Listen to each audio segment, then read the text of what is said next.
আলামিনের হাবিব জনাব মুহাম্মদ রাসূলুল্লাহ সাল্লাল্লাহু আলাইহি ওয়াসাল্লাম বলেছেন, কিয়ামতের ময়দানে আল্লাহর কসম করে বলছি, সেদিন জাহান্নামীদের ভীষণ কষ্ট হবে আর জান্নাতীদের জন্য অত্যন্ত আসান হবে, অবস্থাটা খুবই আরামের হবে।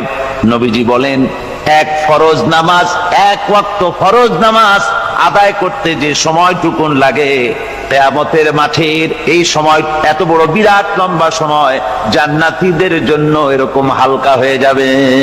সুবহানাল্লাহ।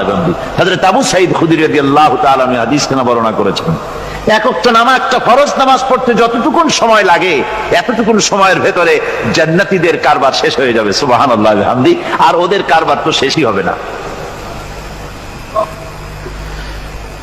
وَيَوْمَ تَشَقَّقُ السَّمَاءُ بِالْغَمَامِ وَنُزِّلَ الْمَلَائِكَةُ تَنزِيلًا।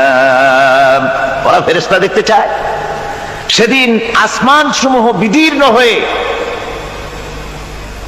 মেঘ পুঞ্জ বেরিয়ে আসবে, আত্মপ্রকাশ করবে।